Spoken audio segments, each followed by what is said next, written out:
തിരുവനന്തപുരത്ത് വിദ്യാഭ്യാസ വകുപ്പ് ഉദ്യോഗസ്ഥൻ ചമഞ്ഞ് കൈക്കൂലി വാങ്ങിയ 4 അംഗ സംഘത്തെ വിജിലൻസ് പിടികൂടി.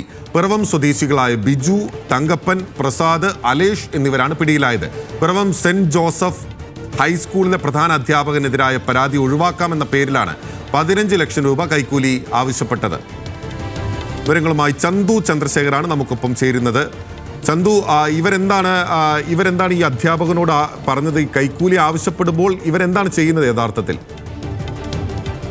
പിറവം സെന്റ് ജോസഫ് ഹൈസ്കൂളിലെ പ്രധാന അധ്യാപകൻ ഈ മാസം 31-ാം തീയതി വിരമിക്കുകയാണ്. അദ്ദേഹത്തിനെതിരെ നേരത്തെ ചില പരാതികൾ വിദ്യാഭ്യാസ വകുപ്പിന് നൽകിയിരുന്നു. ആ പരാതികൾ ഒഴിവാക്കി തരാം എന്ന കാര്യം പറഞ്ഞാണ് ഈ ആൾക്കാർ ഈ പ്രധാന അധ്യാപകരെ സമീപിച്ചത്.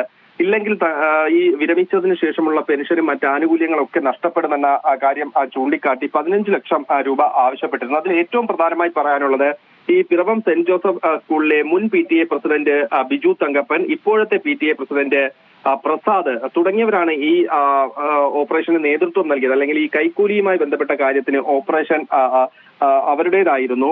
കൂടാതെ ആറ്റിങ്ങൽ സ്വദേശി രാകേഷ്, പിറവം സ്വദേശിയായ അലേഷ് എന്നിവരാണ് ഇപ്പോൾ വിജിലൻസിന്റെ പിടിയിലായിട്ടുള്ളത്. എറണാകുളം DCPക്ക് ലഭിച്ച ഒരു പരാതിയുടെ അടിസ്ഥാനത്തിലാണ് ഇത്തരത്തിൽ വിജിലൻസ് സംഘം ഈ ഓപ്പറേഷൻ നടത്തുകയും വെഞ്ഞാറമൂട് എത്തി ഈ പണം കൈപ്പറ്റാൻ ശ്രമിക്കുന്നതിനിടെ അവിടെ ഇന്ത്യൻ കോഫി ഹൗസിൽ വെച്ചാണ് ഈ 4 അംഗ സംഘത്തിനെ വിജിലൻസ് സംഘം പിടികൂടിയത്. എന്തായാലും ഇവരാരും തന്നെ വിദ്യാഭ്യാസ വകുപ്പിലെ ഉദ്യോഗസ്ഥരല്ല, ഇവർ വിദ്യാഭ്യാസ വകുപ്പിലെ ഉദ്യോഗസ്ഥരാണെന്ന് പറയുകയും അതിൽ കൂടി ഈ പ്രധാന അധ്യാപകരിൽ നിന്നും കൈക്കൂലി ആവശ്യപ്പെടുകയായിരുന്നു. തുടർന്ന് വിജിലൻസിന് ലഭിച്ച ഈ പരാതിയുടെ അടിസ്ഥാനത്തിലാണ് ഇപ്പോൾ ഈ 4 അംഗ സംഘത്തെ അറസ്റ്റ് ചെയ്തിട്ടുള്ളത്.